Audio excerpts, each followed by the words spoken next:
Hi students, SLC exam ഒക്കെ നടന്നുകൊണ്ടിരിക്കുകയാണ്. നമുക്കറിയാം എങ്ങനെയുണ്ട് നിങ്ങളെ എക്സാം, ഓരോ എക്സാമും എങ്ങനെയുണ്ട് എന്നൊന്ന് കമൻറ്റ് ചെയ്യാം. ഏതാണ് ടഫ് എക്സാം, ഏതായിരുന്നു ഇതുവരെയുള്ള ഈസി എക്സാംസ് എന്നൊക്കെ കമൻറ്റ് ചെയ്യാം. ഓക്കെ, സോ ഇതുവരെ നിങ്ങൾക്കറിയാം ലാംഗ്വേജസ് ആണ് കഴിഞ്ഞിട്ടുള്ളത് അല്ലേ നിങ്ങളുടെ എക്സാംസ്. ഇനി വരാൻ പോകുന്നത് സയൻസ് എക്സാംസുകളാണ്. ഫിസിക്സ്, കെമിസ്ട്രി, ബയോളജി, കൂടാതെ മാത്സ്, സോഷ്യൽ സയൻസ് ഒക്കെ വളരെ ഇമ്പോർട്ടൻ്റ് ആയിട്ടുള്ള നമ്മൾ വളരെ നന്നായിട്ട് പഠിച്ച് പോയി എഴുതേണ്ട എക്സാംസുകളാണ്. ഓക്കെ, അപ്പോൾ നമ്മൾ ഒരു എക്സാമിന് പോകുമ്പോൾ SLCയോ ഏത് എക്സാം ആവട്ടെ, അല്ലെങ്കിൽ ഈവൻ എൻട്രൻസ് എക്സാംസുകളാവട്ടെ, നമുക്ക് ഏത് ചാപ്റ്ററിന് ഓരോ ചാപ്റ്ററിനും എത്ര സ്കോർ വരും എന്ന് അറിയുന്നത് വളരെ നല്ലതാണ്. ഓക്കെ, അത് വെയിറ്റേജ് എന്നാണ് നമ്മളിതിന് പറയാം. ഓരോ ചാപ്റ്ററിനും ഓരോ യൂണിറ്റ് വൈസ്, ചാപ്റ്റർ വൈസ് എത്ര ക്വസ്റ്റ്യൻസ് വരും, അല്ലെങ്കിൽ എത്ര മാർക്കിന് ക്വസ്റ്റ്യൻസ് വരും.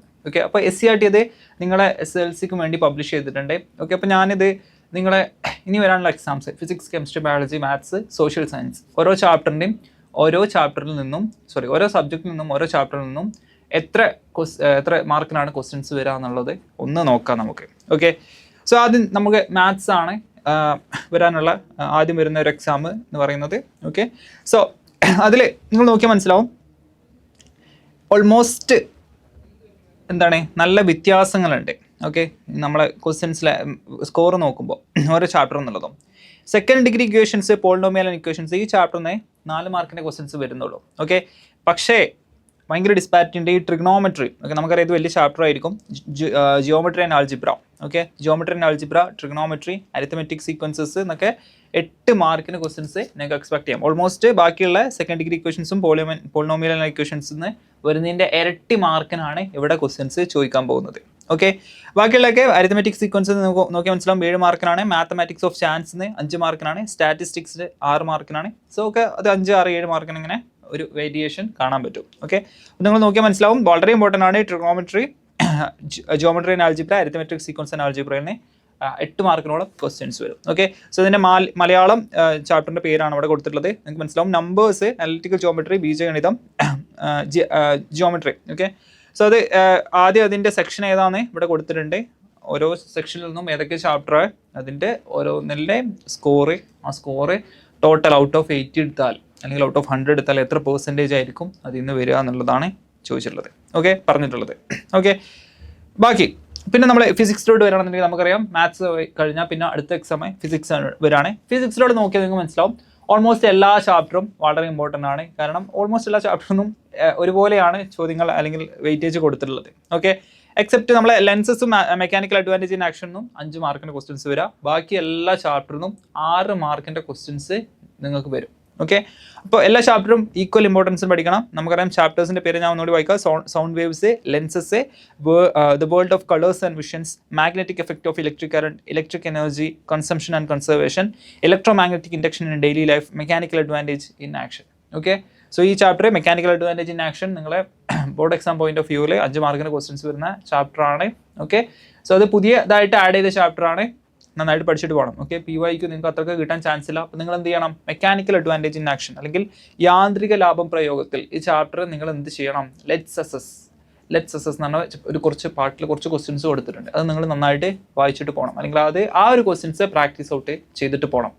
കൂടാതെ നിങ്ങൾ ടെക്സ്റ്റ് ബുക്കിൽ ചാപ്റ്റർ ഇങ്ങനെ ഡിസ്കസ് ചെയ്യുമ്പോൾ അല്ലെങ്കിൽ ഓരോ കാര്യങ്ങൾ പറയുമ്പോൾ അതിൻ്റെ വിത്തിൻ നമ്മൾ കൺസെപ്റ്റ് പറയുന്നതിൻ്റെ ഇടയിൽ കുറച്ച് ക്വസ്റ്റ്യൻസ് ഡിസ്കസ് ചെയ്യുന്നുണ്ടാവും. അതിന് ആൻസർ അവിടെ ചെയ്തിട്ടുണ്ടാവും. അപ്പോൾ ആ ഒരു ക്വസ്റ്റ്യൻസും കൂടി ചെയ്യണം. ഓക്കെ, അപ്പോൾ നിങ്ങൾ നമ്മളെ യാന്ത്രിക ലാഭം പ്രയോഗത്തിൽ അല്ലെങ്കിൽ ആ ചാപ്റ്റർ പഠിക്കുമ്പോൾ ലെറ്റ്സ് അസസ് ക്വസ്റ്റ്യൻസും, അതായത് വിലയിരുത്താമെന്നായിരിക്കും മലയാളം മീഡിയത്തിലുണ്ടാവുക, ആ ഒരു ക്വസ്റ്റ്യൻസും കൂടാതെ ഇൻടെക്സ്റ്റ് ക്വസ്റ്റ്യൻസും നന്നായിട്ട് വായിച്ചിട്ട് വേണം പോകാൻ. ഓക്കെ, അല്ലെങ്കിൽ ചെയ്തിട്ട് വേണം, വർക്കൗട്ട് ചെയ്തിട്ട് വേണം പോകാൻ. ഓക്കെ, സോ മലയാളം മീഡിയത്തിലുള്ള പോലെ ചാപ്റ്റർ വൈസ് ലിസ്റ്റാണ് ഇവിടെ കൊടുത്തിട്ടുള്ളത്. ഞാൻ പറഞ്ഞ പോലെ ഫിസിക്സിലെ എല്ലാ ചാപ്റ്ററും ഈക്വലി ഇമ്പോർട്ടൻ്റ് ആണ്. ഓൾമോസ്റ്റ് എല്ലാ ചാപ്റ്ററിൽ നിന്നും ഒരുപോലെയാണ് വെയിറ്റേജ് കാണിച്ചിട്ടുള്ളത്. ഓക്കെ, ഇനി നമുക്കറിയാം സോഷ്യൽ സയൻസ് 80 മാർക്കിനാണ് ചോദിക്കുക. അതിൽ തന്നെ 17 ചാപ്റ്റർ ഉണ്ട്. ഓക്കെ, അപ്പോൾ ബാക്കിയുള്ള സബ്ജക്ട്സിനൊക്കെ വ്യത്യസ്തമായിട്ട് വളരെ ഒരു ഡിസ്പാരിറ്റി, അല്ലെങ്കിൽ ഓരോ ചാപ്റ്ററിൽ നിന്നും ചില ചാപ്റ്ററിൽ നിന്ന് വളരെ കുറഞ്ഞ മാർക്കിനും ചില ചാപ്റ്ററിൽ നിന്ന് വളരെ ഹൈ വെയിറ്റേജ് ഉള്ള ചില ചാപ്റ്ററുള്ള ഒരു സബ്ജക്റ്റാണ് സോഷ്യൽ സയൻസ്. നമുക്ക് നോക്കിയാൽ മനസ്സിലാവും ഹ്യൂമനിസം അല്ലെങ്കിൽ മാനവികത. ഓക്കെ, മാനവികതയിൽ 6 മാർക്കിനാണ് ക്വസ്റ്റ്യൻസ് ചോദിക്കുന്നത്. ജനാധിപത്യം, ഒരു ഇന്ത്യൻ അനുഭവം. ഓക്കെ, സ്വാതന്ത്ര്യത്തിനായുള്ള ബഹുജന മുന്നേറ്റം, ഈ ചാപ്റ്ററിനൊക്കെ നമുക്ക് 6 മാർക്കിനാണ് ക്വസ്റ്റ്യൻസ് ചോദിക്കാറുള്ളത്. ഓക്കെ, ദിനാന്തരീക്ഷ സ്ഥിതിയും കാലാവസ്ഥയും. ജോഗ്രഫിയിലോട്ട് വന്നാൽ കാലാവസ്ഥാ മേഖലകളും കാലാവസ്ഥ മാറ്റവും ജോഗ്രഫിയാണ്. ഓക്കെ, പണവും സമ്പദ് വ്യവസ്ഥയും, എക്കണോമിക്സ്, മാറുന്ന ഭൂമി. ഓക്കെ, സോ ഈ ഒരു ചാപ്റ്ററിൽ നിന്നൊക്കെ 6 മാർക്കിനാണ് ക്വസ്റ്റ്യൻസ് വരുന്നത്. എന്നാൽ ചില ചാപ്റ്റേഴ്സ് നിങ്ങൾക്ക് നോക്കിയാൽ മനസ്സിലാവും.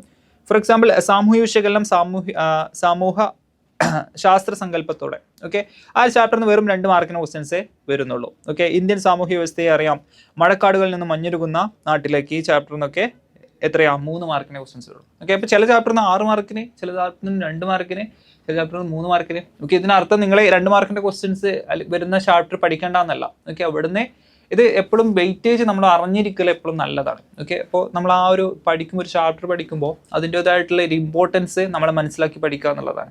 ഓക്കെ, അപ്പോൾ നിങ്ങൾ എപ്പോഴും നല്ല വെയിറ്റേജ് ഉള്ള ചാപ്റ്റർ നല്ലോണം മനസ്സിലാക്കി പഠിക്കണം. ഓക്കെ, അപ്പോൾ അതിൻ്റെ ഇൻഡെപ്ത് ക്വസ്റ്റ്യൻസിലോട്ട് പോകണം. കാരണം അവിടുന്ന് കൂടുതൽ ക്വസ്റ്റ്യൻസ് ചോദിക്കാൻ ചാൻസ് ഉണ്ട്.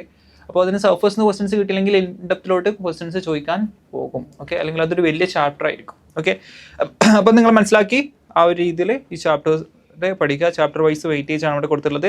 ഇംഗ്ലീഷ് ആൻഡ് മലയാളം ഞാൻ ഇവിടെ കൊടുത്തിട്ടുണ്ട്. Okay, coming to last subject, chemistry ആണ് നമുക്ക് ലാസ്റ്റ് ആയിട്ട് വരുന്നത്. കെമിസ്ട്രി ഫിസിക്സിനെ പോലെ തന്നെയാണ്, ഓൾമോസ്റ്റ് എല്ലാ ചാപ്റ്ററും ഓൾമോസ്റ്റ് സെയിം വെയിറ്റേജ് ആണ്. നമ്മൾ ഇൻഡസ്ട്രിയൽ ഇമ്പോർട്ടൻസ് ഉള്ള compounds. Okay, some compounds of industrial importance എന്ന് പറഞ്ഞ ചാപ്റ്റർ.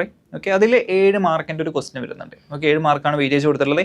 ബാക്കി എല്ലാം 5, 6 ആ ഒരു റേഞ്ചിലാണ് വരുന്നത്. ഓക്കെ, നോമൻ ക്ലേച്ചർ, ഓർഗാനിക് കോമ്പൗണ്ട്സിലെ നോമൻ ക്ലേച്ചർ ആൻഡ് ഐസോമറിസ് എന്ന് പറഞ്ഞ ചാപ്റ്ററിൽ 6 മാർക്കിനാണ് ക്വസ്റ്റ്യൻസ് വരിക. Chemical reactions of organic compounds 5 മാർക്കിനാണ്. Periodic table and electron configuration ഒക്കെ വളരെ ഈസി ആയിട്ടുള്ള ചാപ്റ്റർ ആയിരിക്കും. 6 മാർക്കിനാണ്. Gas laws and mole concept 6 മാർക്കിനാണ്. ഇലക്ട്രോ കെമിസ്ട്രി 5 മാർക്കിനാണ്. മെറ്റൽസ് 5 മാർക്കിനാണ്. ഓക്കെ, പിന്നെ ഞാൻ പറഞ്ഞ പോലെ നമ്മൾ some compounds of industrial importance. Okay, വ്യാവസായിക പ്രാധാന്യമുള്ള സംയുക്തങ്ങൾ, അതിൽ നിന്ന് 7 മാർക്കിന് ക്വസ്റ്റ്യൻസ് ചോദിക്കാം. ഓക്കെ, സോ ഇതാണ് നമ്മൾ ടോട്ടൽ ഓരോ സബ്ജക്റ്റിൻ്റെയും ചാപ്റ്റർ വൈസ് വെയിറ്റേജ്. ഓക്കെ, അപ്പോൾ ഞാൻ പറഞ്ഞ പോലെ നിങ്ങൾ എന്ത് ചെയ്തത്, ചാപ്റ്റർ വെയിറ്റേജ് കുറഞ്ഞ ചാപ്റ്റർ പഠിക്കാതെ അല്ല ഇതിൻ്റെ ഉദ്ദേശം. നമ്മൾ അതിൻ്റെ ഒരു ഇമ്പോർട്ടൻസ് മനസ്സിലാക്കുക എന്നുള്ളതാണ്. കൂടുതൽ വെയിറ്റേജ് ഉള്ളതിനെ നല്ലോണം പഠിക്കാം, നല്ലോണം ഇൻഡെപ്തിലോട്ട് ഇറങ്ങി പഠിക്കാം. ഓക്കെ, കുറഞ്ഞ വെയിറ്റേജ് ഉള്ളതിനും നിങ്ങൾ ഈക്വലി ഇമ്പോർട്ടൻസ് കൊടുത്ത് പഠിക്കാം. ഓക്കെ, പക്ഷേ നിങ്ങൾ മനസ്സിലാക്കുക, അതിൽ നിന്നും ചിലപ്പോൾ 2 മാർക്കിന് ക്വസ്റ്റിന്, ഫോർ എക്സാമ്പിൾ സോഷ്യൽ സയൻസിൻ്റെ കേസിലൊക്കെ 2 മാർക്കിൻ്റെ ക്വസ്റ്റ്യൻസ് ചോദിക്കുള്ളൂ. ഓക്കെ, അപ്പോൾ നിങ്ങൾ വളരെ ഇൻഡെപ്ത് അതിൽ പഠിക്കുന്നതിന് മുന്നേ പഠിക്കേണ്ടത് കൂടുതൽ വെയിറ്റേജ് ഉള്ള ചാപ്റ്ററിൻ്റെ ഇൻഡെപ്തിലോട്ട് ഇറങ്ങിയിട്ടാണ്. ഓക്കെ, അപ്പോൾ നിങ്ങളെല്ലാവരും എക്സാംസ് കുറച്ച് ഓൾറെഡി ലാംഗ്വേജസിൻ്റെ എക്സാംസ് എഴുതിയിട്ടുണ്ട്. ഓക്കെ, അത് നന്നായിട്ട് എഴുതിയെന്ന് വിചാരിക്കുന്നു. ഓക്കെ, ഇനി അടുത്ത എക്സാംസ് വരുന്നത് നമുക്കറിയാം സയൻസും മാത്സും സോഷ്യൽ സയൻസും ഒക്കെ വളരെ നന്നായിട്ട് പ്രിപ്പയർ ചെയ്ത് പോയിട്ട് എഴുതേണ്ട എക്സാംസ് ആണ്. കുറച്ച് ദിവസങ്ങളുണ്ട്, നിങ്ങൾക്ക് സ്റ്റഡി ലീവ്സ് ഉണ്ട്. ഇതെല്ലാം നന്നായിട്ട് യൂട്ടിലൈസ് ചെയ്യാം. ഈ വെയിറ്റേജ് നിങ്ങൾ ഒരു മനസ്സിൽ വെക്കാം. ഓക്കെ, എന്നിട്ട് വേണം നിങ്ങൾ പഠിക്കാൻ പോകാൻ. ഓക്കെ, അപ്പോൾ ആ രീതിയിൽ നിങ്ങൾ കാര്യങ്ങൾ മനസ്സിലാക്കുക, പഠിക്കാം. All the best.